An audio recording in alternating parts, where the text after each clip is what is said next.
Hello, everybody. This is Joshua Hatton with One Nation Under Whiskey. I'm joined today, and as always, increasingly always, by my good friend, business partner, the dear Jason Neil Patrick Harris Dunstan Yeller.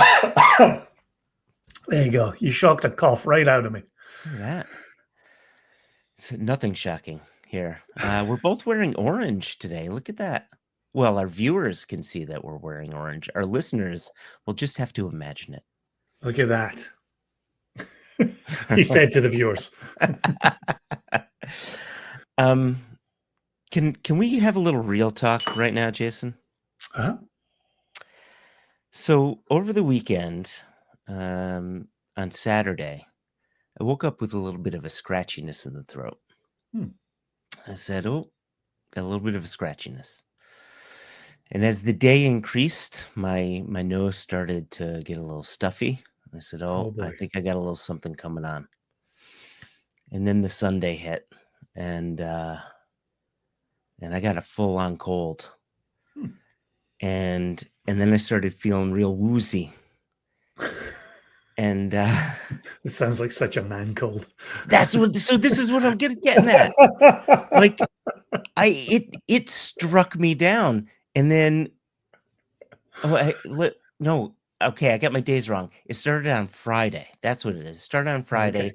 Then on Saturday, it really hit, and then on Sunday, You couldn't Jason, walk.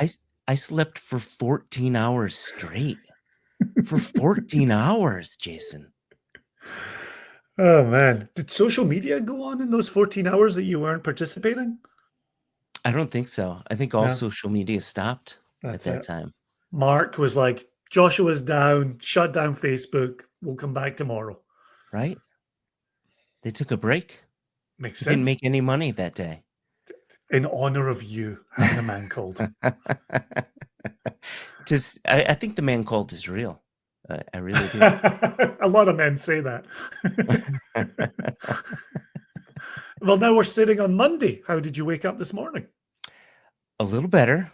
I feel slightly better. I'm still, my throat is less sore. I never lost my sense of smell Humor. or taste. I never lost my sense. I never lose my sense of humor, Jason. No, in fact, it increases when my voice gets a little funky. But I have been testing my sense of smell and taste, and it's still spot on. Like, usually you get a little cold and Yeah, the you're taste is tough. Everything starts to get metallic, kind of tastes like new pennies. Hell, yeah, sometimes it tastes like exactly. old pennies. Yeah. Old Sometimes what? it tastes like crypto. That's the worst time. Fucking hell. Yeah, it tastes like Doge. Yeah. We don't want any of Yeah. that. Yeah. Fucking Once it tastes Dogecoin. like Jason. cryptocurrency, just go to bed and sleep for 14 hours. Tastes That's like what the every Crypt doctor Keeper is what it does. That's what every doctor says about the man cold. Yeah. When it tastes like cryptocurrency, just go to bed for 14 hours. When you It wake tasted up, like it tastes like an NFT. Oh boy. But yeah, my palate is still there. I had been testing that, and so, which is perfect for today's episode. Thankfully. Yeah. We dodged a man bullet there. That's different from a bullet. It's kind of imaginary, and it kind of hurts a little bit more. But yeah, It never really hurts a hits little you. bit. It's like giving birth, really. Very much so. The Right? number of men who say the man cold is like giving birth. It's just worse though. Isn't everything worse? So anyway, men cold aside, Jason, we have a mission today. And today's mission is tasting through this new line of Tormore bottlings, the Blueprint. Yeah, very excited for this. I haven't opened these since I brought them back from Scotland for us. Just cracked the cap today in order to pour into my glass. So my understanding of the Blueprint is that these are going to be limited edition bottlings that basically give you an idea of what the Tormore range is going to be? This is the blueprint. This is the setting of the stage. Yeah, kind of. I think it's to show the palette with which Ollie and Polly and the Tormore team. I think it's to show the palette that they have available to them. And by palette, I don't mean mouth as in the palette you're discussing today, but palette as in an artist's palette. These are the flavors they can draw from. Yeah. And so a bit like an independent bottler putting out a cask of Tormore with full maturation in bourbon, we get to say, there's the bourbon matured side of Tormore. Here's Tormore, owned by Elixir since summer 2022. 22, yeah. You know, they've got their own line of independent bottlings. Always been selecting casks for a good long while there. And I think they've got a little bit of the independent bottler mindset to say, here's what we are. Here's what's happening in our warehouses. Why don't you have this sneak peek? You know, they don't have the visitor center. You can't just rock up and wander around the warehouses. But here they've been able to put out into stores. Here's our flavor profiles. Here's our palette of flavors. And I'm also led to believe this is version 1 of this, batch 1 of this. I believe there is a second batch in the works. Yes, I think you're correct in that. In talking with Ollie about this project. Yeah. And all of these are 10 years old. That's what I'm seeing, yeah, front and center on the labels, yeah. Yeah, pop that up for the viewers. There you go. You can see my little sample bottle here. This is the bourbon barrel on the side. And there's the 10 in the front center. There you go. There you go. So it's going to be 3 samples. Bourbon cask matured, toasted barrel matured, and then cream sherry matured. I'm excited to talk about the cream. I mean, I'm excited to talk about all of these, but the cream sherry one I think is pretty cool. Yeah. Final point I will say, and again for the viewers, you just showed it to the camera there, but the sample box shows bourbon, it shows toasted barrels, and it shows the cream sherry, and that will be the order in which we're tasting them. So I already have the bourbon barrel 10-year-old Tormore at 48% alcohol poured and in my glass. You know, it's a lovely blonde, a white gold, white tea. Sometimes we lean on that. That's a proper ABV, 48%. I like that. You can set your watch by it. Right. You know where you stand. Oh. Yeah, while you're giving that a first nose, I've been nosing it for the opening of today's episode, but there's a note on the back box here that says, Tormore's new make spirit is characterized by notes of pears, nectarines, and walnuts. Though elegant with a balance of autumnal and stone fruits, it also has huge depth and weight of character. Much of this style is driven by the fruit-forward wash, but also influenced by the large purifiers on each still that allow for maximum reflux and copper contact. This focuses the distillate toward the softer, fruitier flavors that have developed in fermentation. Wow. It's so fruity.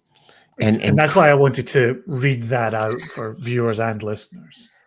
And, you know, we talk about this often, and some people laugh internally, some people laugh externally, but there's a nasal texture to this. There's a softness to this on the nose, and there's almost like a, you know, along with the fruits, there's a creaminess to this, almost like a, you know, if you could create creamsicles out of the fruit that's coming in, but it tastes like it's going to be rounded, like it's going to be waxy. Or I'm sorry, it smells like it's going to be round and waxy.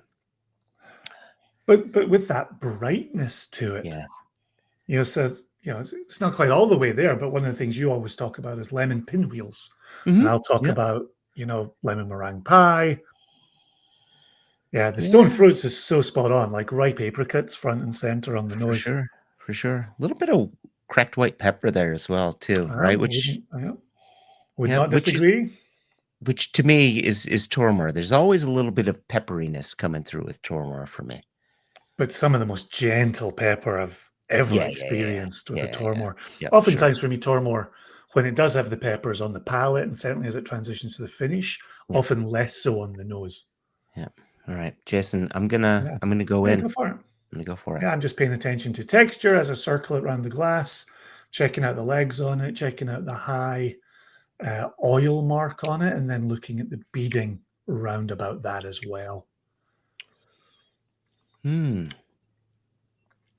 Oh gosh. Oh gosh, it really gets brighter and fruitier on the nose. All right. Mm. Yeah, the first sip, liquid kind of dances on your tongue. It's like doing a little Gregory Hines tap dance a la History of the World Part 1. Listeners and viewers are loving that reference, Yeah, especially the all kids. those young people in the next generation that we're bringing into whiskey are loving the Gregory Hines reference. Hmm. It Oh, could there be we all go. could be all the fresh bourbon on it.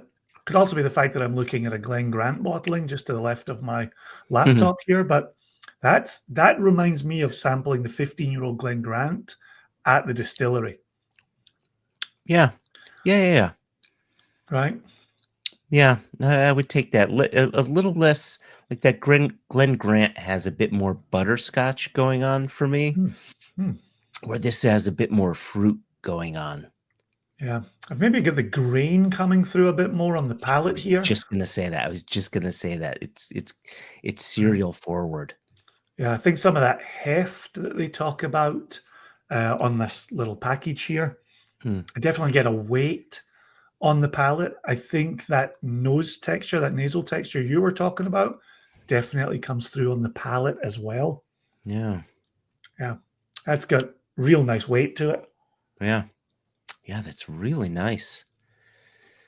Now, the Hmm. one thing that we don't know about this is, what sort of bourbon casks are being used. Is this a combination of first fill, refill, second fill? There's a good chance that Ollie may have mentioned this in a previous episode. And just as a reminder for Hmm. ourselves and for the listeners and viewers, we did have Ollie on season 9, episode 13. I've got my cheat sheet over here.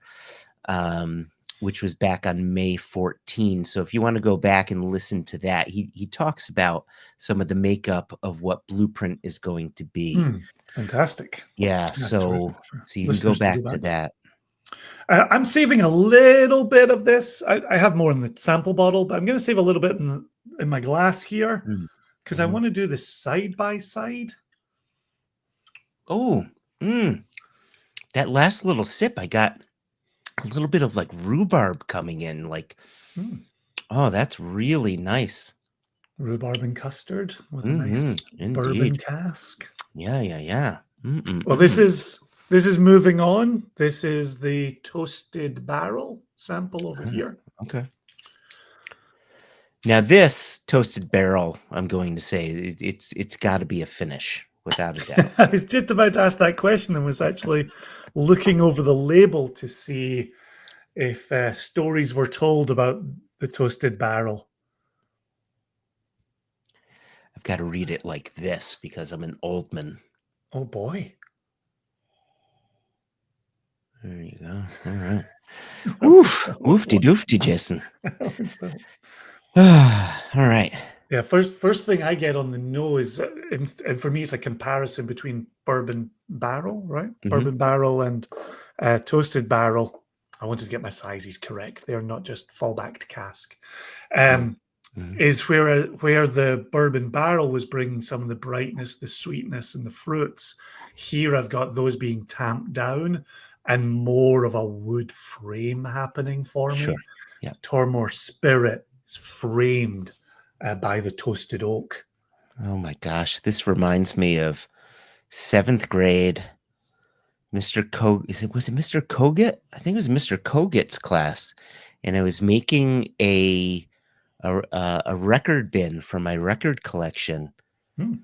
and we were cutting maple, and I did such a piss poor job. I meant to put the 2x4s on the outside, and I put them on the inside, and so I wasn't able to put as many records into my bin as as I could, and so yeah, I didn't pass that class, but You didn't pass wood shop? I didn't pass wood shop. But the smell brings me right back to failing that grade. Yeah, it brings me back to yeah. Ollie's loving the connection between his blueprint and you failing a class. Yeah, there you go. This is well. This will be me passing here. That's a really interesting nose. It does tamp down the fruit a little bit. The wood comes out, but in a nice way. That's really pleasant. I think this nose would be nice for the bourbon drinkers here Mhm. in the U.S. Right? Oh, yeah, Yeah. there's toasted oak all over that palate. Okay. All right. Yeah, the oak spice is present there, but there's definitely a char in addition to that. Mm. Grain again, just like the palate on the bourbon barrel, the grain is present. Definitely for me, for my palate, a lot less fruit happening here.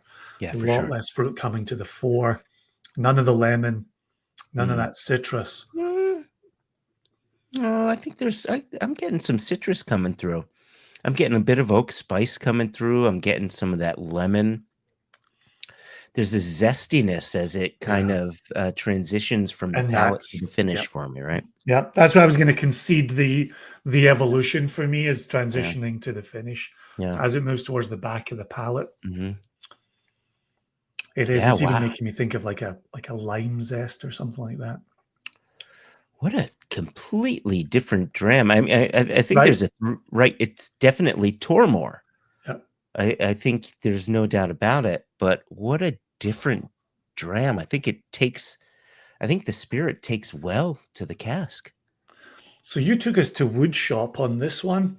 Yeah. We had a project in woodshop where we had to scorch some lettering onto like a little All right. wooden jewelry box or something like that. Yeah. Yeah. And that scorched wood aroma is what I get when I return to the nose here. Mm. Oh man. It was also one of those like little pens, and I do remember catching my finger on the Oh tip of yeah. the pen. Yeah. It was not a comfortable feeling. Just the tip. Just the tip. Yeah. Scorched it. I scorched my own tip on the tip. On the tip. Mm. Huh. Yeah. This is definitely one you start to open your mind to it as a component, right? And again, I've said it on the podcast on and off over the years, but it takes me back when we first tasted U Stave with David Perkins at High West. Mm.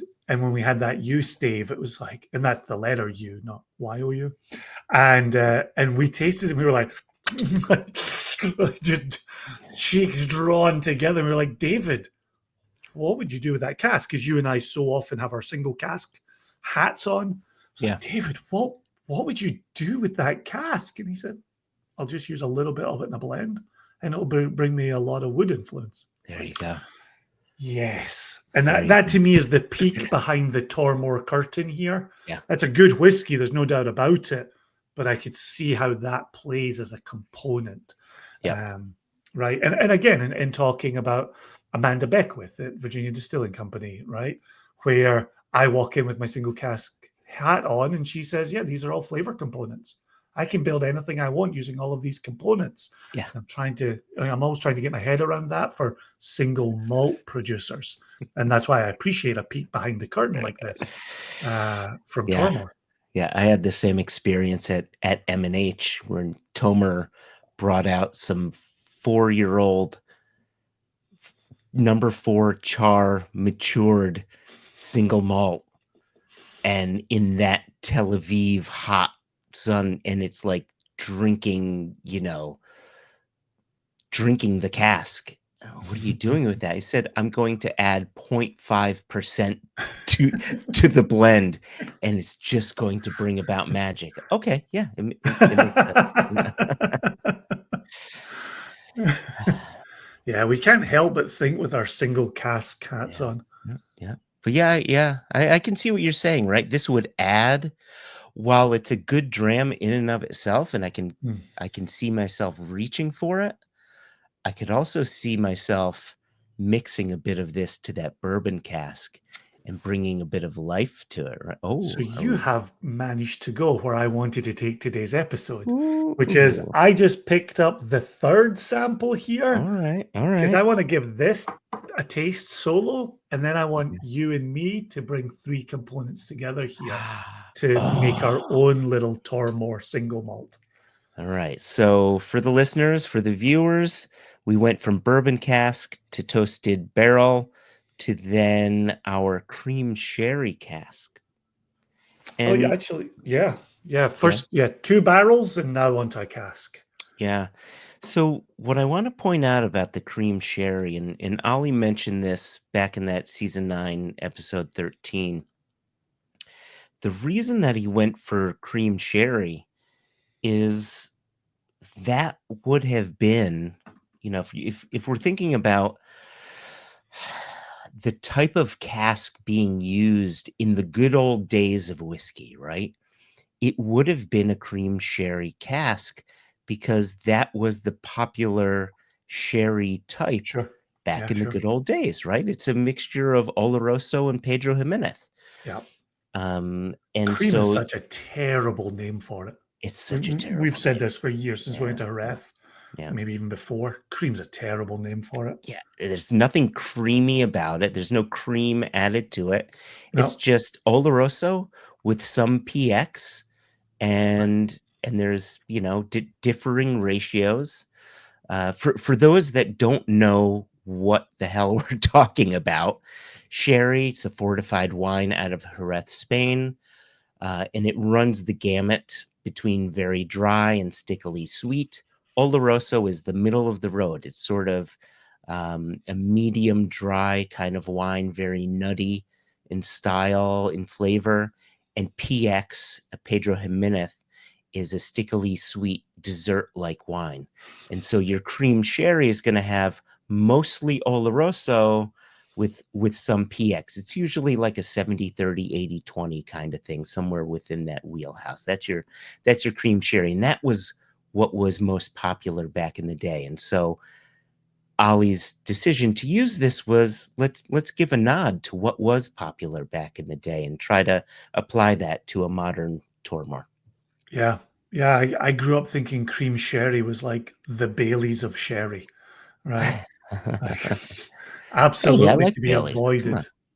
I like Baileys. Come on. Easy.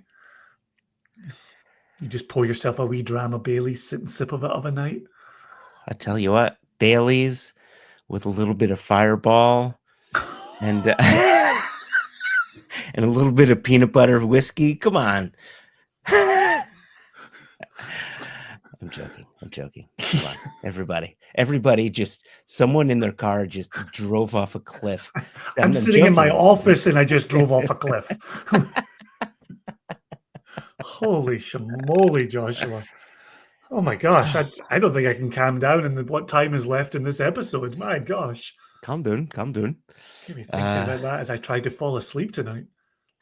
What a Oh my nose God, on Bailey's this. Fireball. Peanut butter.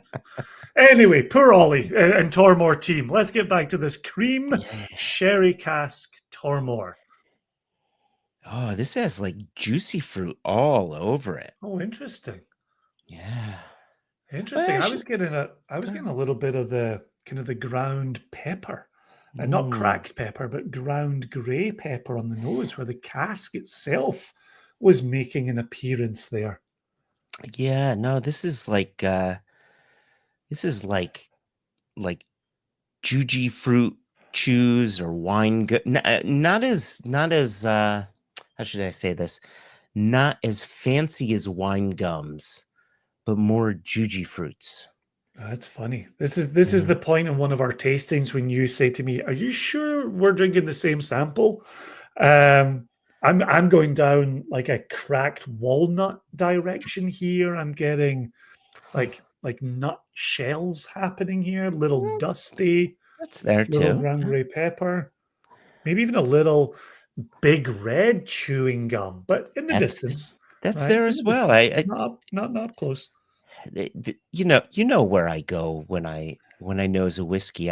I find a note and then I just follow that. And then you'll throw a note at me, and then my nose just follows that, right? It's just, I'm like a squirrel, or I'm like a dog who sees a squirrel, But I definitely get that cracked walnut, a little bit of that pepper going on. All right. Oh, you've sipped, Jason. Oh boy. Yeah. All right. I'm gonna sip now. Go ahead. That's interesting. Because it has echoes of a note that brings me to smoke, and given is it, oh shit. Did you just spill it? It's not the first time I've done this on camera either. Yeah, I swirled it, lost my grip a little bit, and poured it over my keyboard. So it always happens. Third dram in, right? Once you find yourself driving off a cliff in your office, what's next? It's cleaning up the mess. Bailey's, Fireball, Stop it! peanut butter Stop whiskey. it! Stop it! Not today, Satan. Not today. Do you get anything on there that's leading you towards smoke? A suggestion? Remember on the toasted barrel, we had the scorched wood. Now here I've got, is it cask influence? Is it sherry? Is it a sherry component that brings that little? Is it maybe treacle? Molasses more than a smoke component. Wow. I wish I could say, oh, I see what you're saying, but I don't. I'm not getting smoke. I am getting something that resembles molasses, but there's a bright, almost raspberry. It's almost like a dark chocolate raspberry filled candy to it, right? Like from a Valentine's Day box of chocolates, right? That's what I'm getting from this. So like a nougat. That raspberry that you're describing is shouldering up really close to the beginnings, the suggestion of a quality that's a bit FWP to me. And it's not over it. It's not into the lavender. It's not full, but that raspberry that you're describing is manifesting quite powerfully, quite pronounced. I wonder if that's why you feel you're getting a bit of smoke, because that FWP is that you say you're sort of FWP adjacent, right? Is often associated with smoke from Bamor. Well, but even those times you find an FWP adjacent quality in an Auchentoshan, right? An older Auchentoshan. Yeah. Right. Yeah. It's just that kind of shouldering up against it. Yeah. I like that cask as well. That's tidy. Yeah. Do you have could we just really quickly, because I saved some of all three. I'd love to go back to 1, 2, 3. Oh my gosh. And then just sort of pick a favorite, and then my favorite's mix easy. Yeah, my favorite didn't change. All right. And going back, it's the one I would absolutely drink all day long, twice on Sundays. Oh my gosh. Oh, I tell you what, that toasted barrel is starting to take on like wood burning stove kind of qualities. It's got some nice cedar in it. It's got some nice sandalwood in it. All right. I just tasted one. It's interesting to retaste it in the context of the other two. It actually amplifies everything that I loved about it the first go around. That was my exact experience. Yeah. And I will actually say in revisiting number 2 has advanced itself on second pass as well. Oh, yeah. That's really interesting. To your point earlier about the toasted barrel being one for the bourbon fans, Yeah. like I think this has only grown into even more of a single malt for bourbon fans. Yeah. Yeah. Which is This is funny that we're nice. not saying that about the bourbon barrel one. Yeah. That's all I have to say. Yeah. Because it's the charred oak, right? It's the It's the charred oak charred doing oak, the work. right? It makes sense. It's got flavors that simply make sense to that palate. Yeah, Because I think the not bourbon barrel is more fruit and cereal led, where the toasted oak is more oak led, and bourbon tends to be more oak led. 100%. Yep, Right? 100%. Yep. My not that we're here to rank these. I don't think there's anything to be achieved by ranking these, but I have a very clear 1, 2, 3. All right. Give it to me. I would be surprised. Well, maybe I would. I could see 2 and 3. I could see you and me switching 2 and 3, but I think we probably both agree that the bourbon barrel is just top notch, just absolutely Yep. phenomenal. That's my Um, go-to out of the three. and then for me, the one that really advanced itself in the second pass through was the toasted barrel. So I have the toasted barrel in the second spot for me. Oh, interesting. Yeah, there we go. I'm 1, Did we 3, and switch? 2. Yeah, we Yeah. switched. Yeah, 1, I 3, thought and that was 2. the one place we had the potential to switch. Yeah. So if you were to build your blend, which we're about to do, and by blend I mean if you were to build your Tormore single malt Yep. A from these marriage. 3 samples, Mhm. I wouldn't even call it a marriage. It's a single malt. It's a straight up single malt. But it's a marriage of these 3. Okay, single malt. Okay, go ahead. Fine. Yep. So how would you go about building your single malt from these 3 components? I would want more bourbon cask. I would do it almost like I would do 60% bourbon, Oh, interesting. 30% sherry, Josh, you're doing quick math here. and 10 yeah, exactly, right. And 10% toasted oak. By Toasted barrel. oh, Mhm. Ah. okay. I've done 40, 40, 10. So I've done 40 on the bourbon and 40. Oh, that doesn't work. 45, 45, 10. I've done equal parts bourbon barrel and toasted barrel. And then I've done a top note of cream sherry. Oh, interesting. Yeah, I really want the reason why I want more bourbon barrel in there is I want the spirit to shine a bit. And Mhm. I think the toasted oak will help lift that a bit. Mm. So, I mean, this is not scientific, people. It is Um, not. And I have no measuring cylinder in here. And I think what I ended up doing was more like 60, 35, 5, or maybe even 60, 30, 10, which I think is what you were suggesting should happen. mhm. Yeah, Man, I think I that's a lot of actually fun. nailed it perfectly. I think it's 60, 30, 10 perfectly. Congratulations. If you are the awarding body, well done there. Front runner. Yeah, it'll be interesting to return to Ollie and Polly and the team and speak about their own journey or return to the episode where they talked Mhm. about the component elements here. You were saying season 9, episode 13? Correct, yes. Huh. Yeah, that was in that so that episode was a combination. It was Polly taking us through a tour of Mm. Tormore, a tour of Tormore, and then Ollie taking us through casks in the warehouse. Polly Ollie.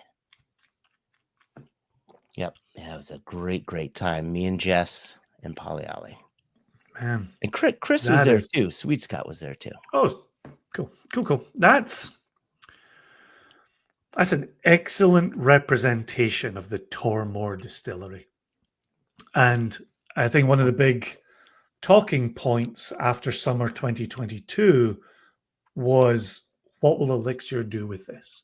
Right? Pernod Ricard owned it for a long time, used it as a blending component, really didn't put the single malt front and center. The talk was always about Elixir putting the single malt front and center.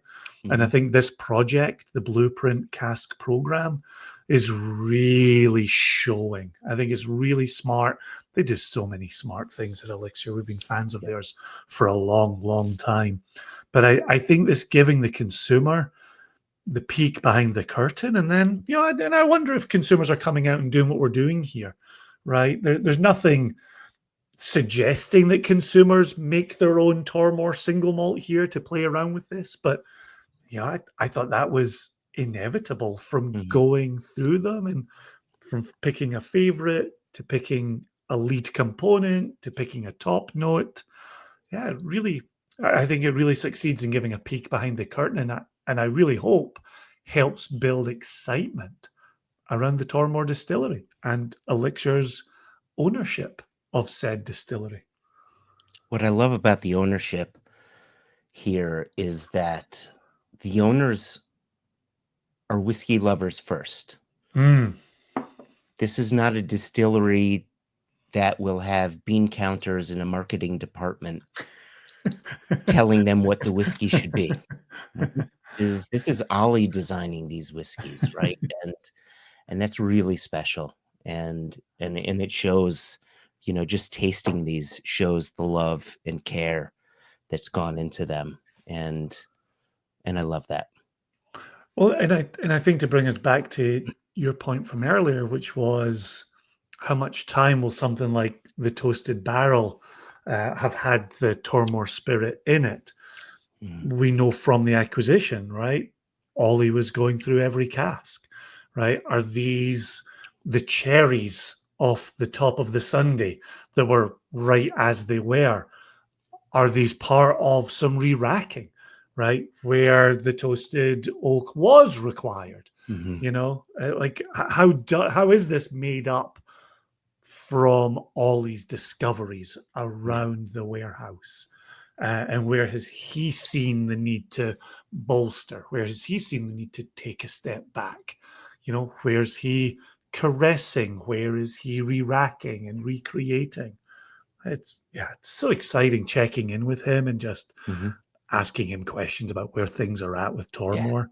Hell, having lunch with them at Tormore, back in June, you were there with, traveling around Scotland with the Nolan group, and having a blast and seeing what was there. Just before we get out of here, obviously it's an extra. We got to be a little cognizant of the time here, but I didn't want to get out of here without saying we are recording on the birthday of a couple of massive Single Cask Nation supporters. And so on one hand, we have the birthday of James Foster today. I sent him a happy birthday message with 3 exclamation points. And someone has syphilis. Yes. And I said, take note of the 3. And he wrote back to say, well, in the spirit of the 3, he is 22, 22, 22. So happy birthday to Foster. And then another gigantic supporter of ours, the only importer we've ever known at Single Cask Nation, Sam Filmus, is having his birthday the day we are recording this as well. So happy birthday to those 2 chaps on this celebratory August 25th. And the day that this drops is my daughter's birthday. Hey, fantastic. She's going to be 19, so look at that. Happy birthday. Her last teenage year. Gosh. Life will never be the same, Delma. The last thing that I want to say with regards to Tormore, some of our Single Cask Nation members may have noticed on our website, the Tormore that we bottled, our 10-year-old, had been sold out on our website for some time. And there it is for our viewers there. Jason's holding it up. Our Dark as Night. Yeah, there's that number. 10-year-old. There you go. Had been sold out for some time, and our warehouse found, 16 bottles or so? I think it was about 16 bottles. And so we just put those back up onto our website. So if you've gone to the website and you've wanted to buy the Tormore and couldn't have, now you can. So please go grab a bottle, grab bottles, tell your friends. And that's singlecastnation.com, nowhere else. Nowhere else. Not on retail shelves. Only nowhere on the website. Else. Online exclusive.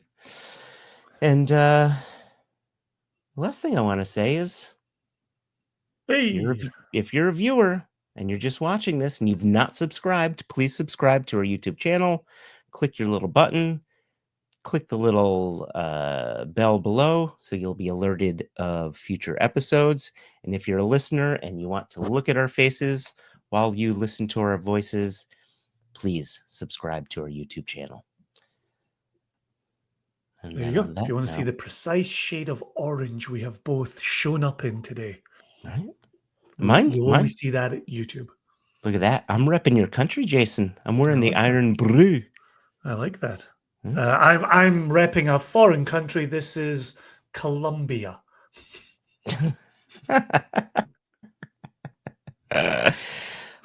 Well, Jason. Yeah, I'm going to keep enjoying this Tormore single malt that I have created this day. Indeed. Yeah, got a lot left. Yeah, that's good. Cheers to you. Cheers to the listeners. Cheers to the viewers. Cheers to Ollie and Polly. Indeed. Polly Ollie. And Sukhinder and the teams. Indeed. Cheers, everybody. Cheers.